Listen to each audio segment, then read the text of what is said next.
রব্বি আরিনি কাইফা তুহিল মাউতা, আল্লাহ তুমি নাকি মৃতকে জীবিত করো। আল্লাহ বললেন তোমার বিশ্বাস হয় না? সাইয়েদনা ইব্রাহিম বললেন অবশ্যই হয়, কিন্তু দেখতে ভালো লাগে, দেখলে অন্তরটা ঠান্ডা হবে। সুবহানাল্লাহ পড়ে। এজন্য সবকিছু ক্লিয়ার হয়ে নেবেন, ক্লিয়ার কাট, সুনিশ্চিত হয়ে নেবেন, দেখে নেবেন, বুঝে নেবেন। ক্লিয়ার হয়ে নেওয়া সুন্নাত, ক্লিয়ার হয়ে যাওয়া। আল্লাহ আমি ক্লিয়ার হতে চাই, ক্লিয়ার হওয়া সাইয়েদনা ইব্রাহিমের সুন্নাত। সুবহানাল্লাহ পড়ে। আল্লাহ কেমন করে মৃতরে জীবিত করো তুমি দেখাও। আল্লাহ বললেন চারটা পাখিরে টুকরা টুকরা করো, জবাই করো, টুকরা টুকরা করো, পায়ের সাথে মাথা মিশাও, মাথার সাথে কলিজা মিশাও, টুকরা টুকরা করে ওই পাহাড়ের মধ্যে ছিটিয়ে দিয়ে আস। এরপরে এই পাশে এসে সুম্মা দুহুন্না ইয়াতিনাকা সায়া, আমার নামে পাখিগুলারে ডাক দাও। উনি এই পাশে এসে আল্লাহর নামে টুকরো টুকরো করে ছিটিয়ে দিয়ে আসা পাখিগুলোর ডাক দিতে দেরি মুহূর্তে পায়ের সাথে মাথা, মাথার সাথে বডি লেগে জীবিত হয়ে পাখিগুলো দৌড়ে সাইয়েদনা ইব্রাহিমের কাছে চলে এসেছে। আল্লাহর কোরআন সাক্ষী। ইয়াতিনাকা সায়া, এই যে আল্লাহর সাথে উনার কি ডায়ালগ মারছেন, এটা কোরআনে আছে না নাই? এরকম অনেক ঘটনা ঘটে। আপনার বন্ধু 10,000 টাকা ঋণ নিয়েছে, যেদিন ঋণের টাকা ফেরত দেওয়ার কথা দিছে বান্ডিল পকেটে ভরে নিছেন, আপনি দেখেন নাই, ভাবছেন বন্ধু মানুষ ঠিকই তো দিছে, ও ঠিকই দিছে। বাড়িতে যাই দেখেন ওইখানে 9,500 টাকা। কথা কন, 500 টাকার নোট একটা নাই। এখন ওর সাথে ঝামেলা আছে না নাই? ওর গণনায় ভুল হতে পারে কি পারে না? ও বলবে আমার গণনায় 10,000 ছিল, ও কইবা আমি পাই নাই, কিলাকিলি আছে না নাই? ঝামেলাটা এই কারণে আপনি দেখে নেন নাই। কথা বলেন। অনেকে বিদেশে যায়, বন্ধু বান্ধবরা অনেক কিছু প্যাকেট করে দেয়, আমার ভাইয়ের জন্য নিয়ে যায়। এক ঘটনা আছে, দুবাইয়ের এক ভাই তার বন্ধুকে কিছু জিনিস দিছে তার ভাইয়ের জন্য। সে বলে দিছে যে আমার ভাইয়ের ডায়াবেটিক্সের রোগ, একটু ওষুধ নিয়ে যাবা। তার বন্ধু তো নরম মনের মানুষ, বিশ্বাস করে নিয়ে গেছে। এয়ারপোর্টে ওরা ধরছে, ওটার ভিতরে ছিল হিরোইন। ভিতরে কি ছিল? এজন্য ক্লারিফিকেশনের দরকার আছে না নাই? আপনি ক্লারিফাই করে নিলে কোনো সমস্যা হবে? সাইয়েদনা ইব্রাহিম বললেন বালা ওয়ালাকিন লিয়াতমাইন্না কলবি, আল্লাহ অবশ্যই বিশ্বাস করি, কিন্তু দেখতে পারলে কলিজাটা ঠান্ডা হয়ে যাবে। বিশ্বনবীর অভ্যাস ছিল, ওনার স্ট্যান্ডিং পয়েন্ট উনি ক্লিয়ার করে দিতেন। বুখারীর বর্ণনা, ওনার স্ত্রী আমাদের আম্মা জান সাফিয়া বিনতে হুয়াই ইবনে আখতাব, সাফিয়া বিনতে হুয়াই ইবনে আখতাবকে নিয়ে উনি ইতিকাফ অবস্থায় মসজিদে বসে আছেন। আলো আবছা অন্ধকার। সাফিয়া বিশ্বনবীকে বিদায় দিয়ে বের হয়ে যাবেন। ইন দ্য মিন টাইম বিশ্বনবী দেখলেন দুইজন সাহাবা হেঁটে যাচ্ছে। সাহাবারা হুট করে বিশ্বনবীর দিকে তাকালেন, তাকিয়ে দেখে বিশ্বনবীর সাথে একজন মহিলা, নেকাব পরা। দেখেই সাহাবারা মুখটা ঘুরিয়ে দ্রুত চলে যেতে লাগলেন। বিশ্বনবী বললেন এই হলো ইসলিকুমা, দাঁড়াও। বুখারীর বর্ণনা। বিশ্বনবী ওখানে গেলেন, যে বললেন সাহাবারা আসসালামু আলাইকুম। ওয়ালাইকুম আসসালাম। ইন্নাহা উম্মুকুম সাফিয়া, ওই যে পর্দার আড়াল একটা মহিলার সাথে আমারে বসা দেখছো, এটা তোমাদের মা, আমার স্ত্রী সাফিয়া। সাহাবারা বলে সুবহানাল্লাহ, ইয়া রাসূলুল্লাহ আপনি এটার ব্যাখ্যা দিতে এসেছেন কেন আমাদের কাছে? আমরা কি কিছু মনে করেছি নাকি? আপনি কোন মহিলার সাথে বসা মানে তো আমাদের আম্মা জানের সাথেই বসা। বিষ্ণু বললেন না, তোমরা মনে করো নাই, কিন্তু কিছুক্ষণ পর শয়তান তোমাদের হৃদয়ে খুঁতখুঁতানি ঢুকায় দিবে। যাওয়ার সময় মনে মনে ভাববা কিরে নবী কার লগে বসা? না, আম্মা জানের সাথেই বসা। একটু পরে আসলে কি আম্মা জানের সাথে বসা নাকি অন্য কেউ ছিল? না না, কেউ ছিল না, নবীর স্ত্রী ছিল। আসলে কি স্ত্রী ছিল না অন্য কেউ ছিল? এই যে খুঁতখুঁতানি, খুঁতখুঁতে স্বভাবের একটা ভাব মনের মধ্যে শয়তান ঢুকাই দিতে পারে কি পারে না? এজন্য ক্লিয়ার হয়ে নেবেন ইনশাআল্লাহ। পড়েন এজন্য বাপ বেটার 6 নাম্বার মিল, বাপ বেটা দুজনই ঘর ছাড়া, বাপ বেটা দুইজনই জন্মস্থান ছাড়া। বিশ্বনবী মক্কা থেকে মদিনায়, আর সাইয়েদনা ইব্রাহিম নিজ এলাকা বাবেল থেকে গোটা বিশ্বের আনাচে কানাচে। চিল্লায় বলেন ঠিক কিনা? 6 নাম্বার মিল, বিশ্বনবী বললেন ইন্নী হারামতুল মদিনা কামা হারামা ইব্রাহিম মক্কা, আমি মদিনাকে হারাম ঘোষণা করেছি যেমনি সাইয়েদনা ইব্রাহিম মক্কারে হারাম ঘোষণা করেছে। আপনারা যারা হজ উমরা করেছেন তারা জানবেন, মক্কা মদিনার চারিদিকে একটা বাউন্ডারি আছে, এটার বলে হুদুদুল হারাম। পিলার আছে, ওই পিলারে লেখা হুদুদুল হারাম। কি লেখা? এইখানে মারামারি, ঘুষাঘুষি, কিলাকিলি সব হারাম। খুন করেও যদি, সৌদিতে খুন হয় না, কথা কয় না? সৌদি আরবে ধর্ষণ হয় না, হয়তো কম হয়, খুন হয় না, হয়। কোন খুনিও যদি এই হুদুদুল হারামের ভিতরে ঢুকে, পুলিশ ওরে মারতে পারবে না, ওরে ভুলায় ভালায় ফুসলায় বাইরে নিয়ে মায়ের। হুদুদুল হারামের বাইরে নিয়ে মায়ের, ভিতরে মারামারি করা যাবে? তো এই যে হুদুদুল হারামের বাউন্ডারিটা, মদিনারটা দিয়েছেন, ঠিক করে দিয়েছেন বিশ্বনবী, আর মক্কারটা দিয়েছেন সাইয়েদনা ইব্রাহিম। বাপ বেটা মিল আছে না নাই? এরপরে বাপ বেটার মধ্যে 7 নম্বরে মিল হলো বাপ বেটার একজন হলো সব নবীদের নেতা, আরেকজন হলো সব নবীদের পিতা। একজন সব নবীদের নেতা বিশ্ব নবী, ঠিক কিনা? আরেকজন সব নবীদের পিতা সাইয়েদনা। এই জন্য আমরা যখন শেষ বৈঠকে নামাজের শেষ বৈঠকে যখন সালাম ফেরার জন্য প্রস্তুতি নেই, তার আগে বাপ বেটা দুইজনের উপরে সালাম আছে না নাই? একটা দুরুদ আছে না নাই? দুরুদের নাম দুরুদে আল্লাহুম্মা সাল্লি আলা মুহাম্মাদ ওয়া আলা আলি মুহাম্মাদ কামা সাল্লাইতা আলা ইব্রাহিম ওয়া আলা আলি ইব্রাহিম ইন্নাকা হামিদুম মাজিদ। আল্লাহ সাইয়েদনা ইব্রাহিম ও তার বংশের উপর যেমনি রহমত প্রেরণ করেছেন, বিশ্ব নবী ও তার বংশের উপর রহমত নাজিল করেন। আল্লাহুম্মা বারিক আলা মুহাম্মাদ ওয়া আলা আলি মুহাম্মাদ কামা বারাকতা আলা ইব্রাহিম ওয়া আলা আলি ইব্রাহিম ইন্নাকা হামিদুম মাজিদ। ও আল্লাহ, সাইয়েদনা ইব্রাহিমের বংশের উপর এবং তার উপর যেমনি বরকত নাজিল করেছেন, বিশ্ব নবী ও তার বংশের উপর তেমনি বরকত নাজিল করে। দেখেন দুইজনের কথাই আছে, বিশ্ব নবীর কথাও আছে, সাইয়েদনা ইব্রাহিমের কথাও আছে। এই 7টা দিক থেকে বাপ বেটার মধ্যে মিল রেখেছে কে? সুবহানাল্লাহ। কি নবী ছিলেন! খলিল বললেন আল্লাহ। এই সাইয়েদনা ইব্রাহিম আলাইহিস সালাম ওনার জীবনে যখন যেভাবে যে মুহূর্তে যেই কথাগুলো বলেছিলেন, সবগুলো কথা কোরআনে তুলে ধরেছে কে? কথা কন। পৃথিবীর কোন নবীর কথোপকথন, ডায়ালগ, কনভারসেশন এভাবে আল্লাহ তুলে ধরে নাই সাইয়েদনা ইব্রাহিম ছাড়া। সুবহানাল্লাহ পড়েন। যার সাথে যা বলেছেন, উনি ওনার নিজের সাথে কথা বলতেন, এই কথা কোরআনে আছে না নাই? উনি আল্লাহর সাথে কি কথা বলছে, কি ডায়ালগ মারছে, আছে না নাই? নিজের ছেলের সাথে কি ডায়ালগ মারছে, আছে না নাই? নমরুদের সাথে কি ডায়ালগ মারছে, আছে না নাই? ওনার গোত্রের লোকদের সাথে কি ডায়ালগ মেরেছে, ওনার বাবার সাথে কি কনভারসেশন হয়েছে, সবগুলো কথা কোরআনে কোট করে দিয়েছে কে? সুবহানাল্লাহ পড়বেন না? সাইয়েদনা ইব্রাহিম নিজের সাথে নিজে কথা বলতেন। নিজের সাথে নিজের বোঝাপড়া অনেক দরকার। আপনারা নিজের সাথে নিজে কথা বলেন না? বলবেন। নিজের সাথে নিজে কথা বললে অনেক কিছু বেরিয়ে আসে। আপনি আপনার মনকে জিজ্ঞেস করবেন, মন আপনারে ঠকাবে না। আপনার বিবেকটা আল্লাহর দেয়া অনেক বড় আদালত। এই আদালত কখনো আপনারে ঠকাবে না। চিল্লা এখন ঠিক কিনা? নিজে নিজে বোঝাপড়া করবেন, চিন্তা গবেষণা করবেন, আল্লাহর দেয়া রেশনাল, আল্লাহর দেয়া কমন সেন্সকে কাজে লাগাবেন। আমরা আকল বলতে একটা কথা বলি না, এটাকে ইংরেজিতে বলে কমন সেন্স। কি বলে? Common sense is very uncommon thing. Common sense হচ্ছে এমন জিনিস যেটা খুব আনকমন, এটা অনেকের থাকে না। কথা কন। প্রত্যেককে আল্লাহ কমন সেন্স দিয়েছে। আল্লাহু আকবার। সাইয়েদনা ইব্রাহিম এই কমন সেন্স খাটালেন, ওনার বুদ্ধি বিবেক খাটালেন, চিন্তা করলেন, অনুসন্ধান করলেন, করতে করতে করতে উনি মহাসত্যের সন্ধান পেয়েছেন। চিল্লায় বলেন তো মহাসত্যকে? মহাসত্যকে? উনি এমন একটা পরিবেশে এসেছেন, আমরা তো জন্মসূত্রে মুসলমান। আমরা জন্মগ্রহণের পরেই আমাদের কানে আজান দেয়, আমাদের জন্য আকিকা দেয়, আমাদের মাথার চুল ফেলে দেয়, আমাদের ইসলামিক নাম রেখে দেয়, আমারে মক্তবে ভর্তি করিয়ে দেয়, আমার হাতে কোরআন তুলে দেয়। একটা প্রিভিলেজ আল্লাহর খলিল ইব্রাহিম পায় না।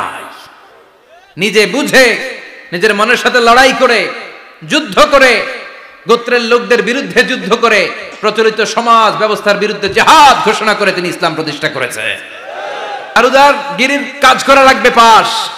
আল্লাহর নবী উলুল আজমি মিনার রসুল মসজিদ ঝাড়ু দেয় না, আমরা মসজিদ পরিষ্কার করতে চাই না। আছে না নাই? বালু দেখলেই মুয়াজ্জিনের গালি। কথা কন। মসজিদে ময়লা দেখলেই খাদেমের 14 গোষ্ঠী উদ্ধার করে ছাড়ে, আর নিজে পশ্চিম দিকে পড়ে আসারও খায় না। আছে না নাই? মসজিদ ঝাড়ু দেয়া শুধু মুয়াজ্জিনের কাজ, খাদেমদারের কাজ। মসজিদ পরিষ্কার রাখা আমাদের সবার কাজ। চিল্লা এখন ঠিক কিনা? যাদের অন্তরে জ্বালা যন্ত্রণা, যাদের দোয়া কবুল হয় না, আপনি মসজিদ ঝাড়ু দিয়ে দেখেন, মুহূর্তে দোয়া কবুল হয়ে যাবে। অন্তরের জ্বালা যন্ত্রণা দূর হয়ে যাবে, অন্তরের অহংকার নিমিষে কেটে যাবে। তার মানে আল্লাহ বললেন রাজমিস্ত্রি হও, সেটাও হলেন, ঝাড়ুদার হও, সেটাও হলেন, আজান দাও, সেটাও হলেন। তার মানে হজের যে পরীক্ষা নিলেন এটাতেও, কথা কন, শুনতেছেন? 4টা ভয়ঙ্কর পরীক্ষা নিলেন, 4টাতে পাস। পরীক্ষা নাম্বার 5। আল্লাহ বলেন ইব্রাহিম বয়স কত? সাইয়েদনা ইব্রাহিম বললেন 80 বছর। আল্লাহ বললেন নিজ হাতে নিজের সুন্নাতে খাতনা সেরে দাও। সহিহ বুখারীর বর্ণনা, ইখতাতানা সাইয়্যিদুনা ইব্রাহিম আলাইহিস সালাম ওয়া হুয়া ইবনু 80 সানা বিল কদুম। বুখারীর বর্ণনা 80 বছর বয়সে কুঠার দিয়ে লজ্জাস্থানের সামনের চামড়াটা কেটে নিজ হাতে নিজের সুন্নাতে খাতনা সেরেছেন। এমনি এমনি আল্লাহর প্রিয় হন নাই, এমনি এমনি গোটা বিশ্বের মানুষদের লিডার হন নাই। পরীক্ষার পর পরীক্ষা দিয়ে তিনি আল্লাহর সম্মানের চেয়ারে আসীন হয়েছেন। চিল্লায় বলেন ঠিক কিনা? এজন্য আল্লাহ বললেন ওয়া ইয বিতালা ইব্রাহিম রাব্বুহু বিকালিমাতিন ফাআতাম্মাহুন্না ক্বালা ইন্নী জাঈলুকা লিন-নাসি ইমামা। ও নবী, স্মরণ করুন সেই সময়ের কথা যখন আমি আমার খলিল ইব্রাহিমকে অনেকগুলো পরীক্ষা নিয়েছিলাম, আর প্রতিটি পরীক্ষায় আমার খলিল সফলতার সাথে উত্তীর্ণ হয়েছিল। ফলাফল স্বরূপ আমি ইব্রাহিমকে জানিয়ে দিলাম, যাও ইব্রাহিম, গোটা বিশ্বের মানুষের জন্য তোমার নেতা বানাইয়া দিলাম। তিনি আমাদের নেতা, leader of the all human being on earth. পৃথিবীতে যারা আছে সবার নেতা। চিল্লা এখন ঠিক কিনা? এত বরকতের মানুষ, এত বরকতের ফ্যামিলি, ওনার ফ্যামিলি যেখানে তাকিয়েছে ওইখানে বরকত, যেখানে পা লেগেছে ওইটা বরকত। যেই মাটিতে হাত দিয়েছে মাটিটারে সোনা বানিয়ে দিয়েছে কে? সাইয়েদনা ইব্রাহিমের পা লেগেছিল একটা পাথরে, ওই পাথরটারে মুসল্লা বানায় দিল কে? ওয়াত্তাখিযু মিন মাকামি ইব্রাহিমা মুসাল্লা। আল্লাহ বললেন ইব্রাহিমের দাঁড়ানোর জায়গার পাথরটারে তোমরা মুসল্লা বানিয়ে নাও। হজ করছেন কারা কারা দেখি? অথবা উমরা? আরো বাড়ছে উমরা করতে, মাশাআল্লাহ। যাদের হাত ওঠে নাই এরাও যেন আল্লাহ অতি শীঘ্রই হজ করতে পারে, উমরা করতে পারে। আহারে কি বরকতের জায়গা, আল্লাহ বারবার নসিব করো তুমি। কি বরকতের জায়গা। প্রতিদিন 120টা রহমত নাজিল হয় এই কাবা ঘরকে কেন্দ্র করে। সিত্তুন আলী তাইফিন, 60টা রহমত যারা খালি তাওয়াফ করে। এই তাওয়াফের ইবাদতটা ওই জায়গা ছাড়া পৃথিবীর কোথাও করা যায়? কথা বলেন। এজন্য 60টা রহমত যারা তাইফিন তাওয়াফ করে। আর বাঈনা লিল মুসাল্লিন, আর 40টা রহমত যারা কাবা ঘরে নামাজ পড়ে। 40 আর 60 100, বাকি রইল কয়টা? ওয়াল 20 লিন নাযিরিনা ইলাল কাবা। বাকি 20টা যারা তাওয়াফও করে না, সালাতও পড়ে না, খালি কাবা ঘরের দিকে তাকায় থাকে। কাবা ঘরের দিকে ফেল করে তাকায় থাকলো, আমলনামায় 20টা রহমত নাজিল করে কে? এত বরকতের ফ্যামিলি। সাইয়েদনা ইব্রাহিম সন্তান হলো ইসমাইল, স্ত্রীর নাম হাজার। 3 জনের ফ্যামিলি। চিল্লায় বলেন কয়জন? এই 3 জনের ফ্যামিলির এত বরকত, যেই জায়গায় হাত লেগেছে জায়গাটারে বরকতময় করেছে কে? যেখানে পা লেগেছে বরকত দিয়ে ভরে দিয়েছে কে? সাইয়েদনা ইব্রাহিম রাজমিস্ত্রিগিরি যখন করতেছিলেন, বানাতে বানাতে আর নাগাল পায় না। আল্লাহ বলে এই পাথরটার উপরে দাঁড়াও। উনি দাঁড়ালেন। এবার যতটুকু উপরে ওঠা লাগে পাথরটা অটোমেটিক্যালি উপরে উঠে যায়, যতটুকু নামা লাগে অটোমেটিক্যালি নিচে নেমে যায়। পৃথিবীর কোন পাথরে আপনি ইচ্ছা মতো লাথি মারলে এখানে পায়ের দাগ পড়বে? সাইয়েদনা ইব্রাহিম ওখানে দাঁড়ানোর সাথে সাথে উনার ফুটপ্রিন্ট পাথরের মধ্যে লেগে যায়। কাবা ঘরের পাশে গোটা বিশ্বের মানুষের কাছে চিরম্লান করার জন্য, চিরস্মরণীয় করে রাখার জন্য কাবা ঘরের পাশে আল্লাহ এই পাথরটার স্থান দিয়েছেন। মাকাম ইব্রাহিম। বিশ্বনবী তাওয়াফ করার পরেই ওই জায়গায় 2 রাকাত নামাজ পড়তেন। আপনারাও যারা হজ উমরা করবেন, তাওয়াফ করার পরেই মাকাম ইব্রাহিমে 2 রাকাত সালাত পড়া সুন্নাত। তার মানে পা লাগছে, ওইটা হয়ে গেছে আমগো মুসল্লা। সাইয়েদনা ইব্রাহিমের পা যেখানে লাগছে ওইটা আমাদের কি? সুবহানাল্লাহ কইবেন না? আর ওনার ছেলের পা যে জায়গায় লাগছে ওটা হয়ে গেছে জমজমের কুয়া। ছোট্ট বাচ্চা ইসমাইলকে রেখে দিয়ে আমরা যারে বলি বিবি হাজেরা, আসলে হাদিসের ভাষায় হাজার, তিনি সাফা পাহাড় থেকে মারওয়া পাহাড়ে দিলেন দৌড়। কোথায় পানি? পানি নাই। মরুভূমির বালির মধ্যে সূর্যের তাপ যখন পড়ে যায়, মরিচিকার মতো ঝলসানির একটা দৃশ্য ভেসে ওঠে, মনে হয় সাগরের পানি, আসলে পানি নাকি। তিনি সাফায় যায়, যে দেখে পানি নাই। মারওয়াতে যায়, যে দেখে পানি নাই। পানির সন্ধানে হাজার আলাইহিস সালাম 7 বার 2 পাহাড়ের মাঝখানে দৌড়াদৌড়ি করলেন। ওই পাহাড়ের মাঝখানে এই মহিলার পায়ের ছাপ লেগে গেল। এই দৌড়াদৌড়িটা আরশের উপর থেকে আল্লাহ এত সুন্দর উপভোগ করেছেন।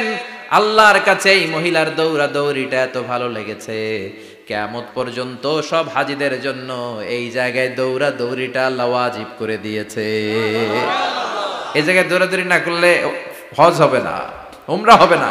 এই দৌড়াদৌড়িটা, মহিলাটার স্যাক্রিফাইস, হৃদয়ের আবেগ আর ভালোবাসাটা আল্লাহর কাছে এত পছন্দনীয় হয়েছে, কিয়ামত পর্যন্ত আল্লাহ চান সবাই দৌড়াবে, আমি উপর থেকে দেখব। ওয়াজিব করে দিলেন। যার পা যেই জায়গায় লাগছে খালি বরকত। হঠাৎ কলকল কলকল আওয়াজ শুনতে পেলেন, সাফা মারওয়া থেকে দৌড়ে আসলেন কাবার কাছে, এসে দেখলেন ফেলে রাখা দুধের বাচ্চা ইসমাইলের পায়ের ধাক্কায় জমিন থেকে পানি বের হতে শুরু করেছে। কলকল কলকল আওয়াজ। ওনারা আরবি ভাষা জানতেন না। সাইয়েদনা ইব্রাহিম, ইসমাইল, হাজার এরা সুরিয়ানি ভাষার মানুষ ছিলেন। সুরিয়ানি ভাষায় উনি বসে পানি যাতে মরুভূমির বালুতে লেগে শুকিয়ে না যায়, বালু দিয়ে বাদ দিতেছে। আমরা বাদ দেই না পানি আটকানোর জন্য? দেখেন নাই মনে হয়? দেখেন নাই পানি আটকানোর জন্য বাদ দেই আমরা। হাজার এসে বালু দিয়ে বাদ দিতেছে নিজে নিজে, আর নিজের সুরিয়ানি ভাষায় বলতেছে জাম জাম, মানে থাম থাম, পানি যাইস না তুই। জাম মানে কেফ কেফ, স্টপ স্টপ, থাম থাম, আরে পানি চলে যাস না, থাম থাম। ওনার মুখ নিঃসৃত এই ঝাম ঝাম শব্দ দুইটা আল্লাহর এত পছন্দ হয়েছে, কিয়ামত পর্যন্ত আল্লাহ এই কুয়ার নাম ঝমঝমের কুয়া করে দিয়েছে। বরকত আর বরকত। ছেলেকে মিনার প্রান্তরে রেখে জবাইয়ের দৃশ্যটা আল্লাহর ভালো লেগেছে। কিয়ামত পর্যন্ত ঈদুল আজহাতে সবাই আমরা প্রাণী শুইয়ে এরকম জবাই করব, এটা আল্লাহ ওয়াজিব করে দিয়েছে। যার মানে এমন ফ্যামিলি খালি বরকত আর বরকত। আর আল্লাহ বললেন এই ফ্যামিলিতে আমি কিতাবও দিয়েছি, নবুয়তও দিয়েছি। ওয়াজআলনা ফি যুররিয়াতিহিন নুবুওয়াতা ওয়াল কিতাব। সাইয়েদনা ইব্রাহিমের ফ্যামিলির ভেতরে আমি নবুয়ত দিয়েছি, কিতাব দিয়েছি। এই পৃথিবীতে যত নবীর নাম আপনি বলবেন সবগুলো সাইয়েদনা ইব্রাহিমের নাতিপুতি। লক্ষাধিক নবী পৃথিবীতে, 5-7 জন ছাড়া। কজন ছাড়া? উপরের 5-7 জন ছাড়া যত নবী আপনি নাম বলতে পারবেন, যাদের নাম জানি কিংবা জানি না, সব সাইয়েদনা ইব্রাহিমের বংশধর, ওনার নাতিপুতি। ওনার আল্লাহ 86 বছর বয়সে দিলেন সাইয়েদনা ইসমাইল আলাইহিস সালামকে। ওনার বয়স যখন 100 তখন দিলেন সাইয়েদনা ইসহাক আলাইহিস সালামকে। তাহলে ওনার প্রথম ছেলের নাম, দ্বিতীয় ছেলে, আওয়াজ করে বলেন, প্রথমটা দ্বিতীয়টা ইসহাক। দুর্ভাগ্যজনক হলেও সত্য, ইসমাইলের চেনে কোনো নবী আল্লাহ দেন নাই, কোনো নবী নাই। সব নবী এই চেনে হাজার হাজার লক্ষাধিক নবী খালি ইসহাকের বংশে নামে। এই বংশে কোনো নবী নাই। আর এই বংশের নবীরা প্রজন্মের পর প্রজন্ম একে অপরকে বলে যায়, সব শেষে কিন্তু একজন নবী আসবে, ওইটা হবে শ্রেষ্ঠ নবী, বিশ্ব নবী। ঠিক কি না? একের পর এক নবুয়ত আল্লাহ এই চেনে দিলেন। ইসহাকের চেইনে, সাইয়েদনা ইসমাইলের চেইনে কোনো নবী নাই। এত নবী এখানে এসেছে, এরা ভেবেই নিয়েছে ওই যে শেষ নবী, যেটা শ্রেষ্ঠ নবী, এটাও এখানেই আসবে। কিন্তু আস্তে আস্তে হাজার হাজার লক্ষাধিক নবী আল্লাহ এইখানে পাঠিয়ে সাইয়েদনা ঈসা আলাইহিস সালামের পরে আল্লাহ স্টপ মেরে দিলেন। স্টপ মেরে দিয়ে 570 বছর পরে শ্রেষ্ঠ নবীটারে আল্লাহ এই চেনে পাঠিয়ে দিলেন। এজন্য আমরা হচ্ছি বানি ইসমাইল। আমরা কি? বিশ্বনবী হচ্ছেন বানি ইসমাইল, বিশ্বনবী কি? আর এরা হচ্ছেন বানি Israil. Changing the leadership from বানি ইসরাইল টু বানি ইসমাইল। এজন্য অহংকারকারীদের পরিণাম শুভ হয় না। এরা নবী পেতে পেতে এই প্রজন্ম অহংকারী হয়ে উঠেছিল আর গালি দিচ্ছিল এই চেইনটা আটকুরা চেইন, নবী আসার দিক থেকে এই চেইনে কোনো নবী নাই, সব নবী এই চেইনে আমরা পাই, আর শ্রেষ্ঠ যে নবীটা আসবে সেটাও এই চেইনে আসবে। আল্লাহ কয় না, আমি খেলা উল্টায় দিব, সব নবী এখানে পাঠালেও শেষ নবী আমি এখানে পাঠাবো না। শেষ নবী আল্লাহ তাআলা সাইয়েদনা ইসমাইলের চেইনে পাঠিয়ে দিয়েছেন। চিৎকার করে পড়েন আল্লাহু আকবার। পৃথিবীর সর্বশ্রেষ্ঠ 3টা ধর্ম, ইহুদিবাদ, খ্রিস্টবাদ আর ইসলাম, এই 3 ধর্মের উৎপত্তি হচ্ছে সাইয়েদনা ইব্রাহিম থেকে। এজন্য এই 3টা ধর্মকে একসাথে বলে অ্যাব্রাহামেটিক ফেইথ, কম্পারেটিভ রিলিজিয়ন। তুলনামূলক ধর্মতত্ত্ব নিয়ে যাদের পড়াশোনা আছে তারা জানবেন এই 3টা ধর্মই আল্লাহর দেয়া। কিন্তু ইহুদিবাদ আর খ্রিস্টবাদ আল্লাহর দেয়া শরীয়তের উপর চলতে পারে নাই, শুধু চলতে পেরেছে ইসলাম। চিল্লা এখন ঠিক কিনা? এই জন্য প্রতি নামাজে আমরা বলি গায়রিল মাগদুবি আলাইহিম ওয়ালাদ-দাল্লিন। ও আল্লাহ, যারা মাগদুব মানে ইহুদিরা, তাদের পথে আমরা হাঁটতে চাই না। আবার যারা দল্লিন পথভ্রষ্ট খ্রিস্টানদের পথেও আমরা হাঁটতে চাই না। আমরা হাঁটতে চাই ইসলামের পথে। ঠিক কিনা? আমরা যদি হাঁটতে যেয়ে পথ ভুলে যাই, পথ দেখিয়ে দেয় কে? আমি যদি কোনোদিন পথে ভুলে যাই, হাতছানি দিয়ে কাছে নিও, মমতার বন্ধনে আমায় বেঁধে সব ভুল ক্ষমা করে দিও। চিল্লায় পড়েন আমিন। আল্লাহ বললেন ওয়াজআলনা ফি যুররিয়াতিহিন নুবুওয়াতা ওয়াল কিতাব, আমি সাইয়েদনা ইব্রাহিমের বংশের মধ্যে নবুয়ত দিয়েছি, কিতাবও দিয়েছি।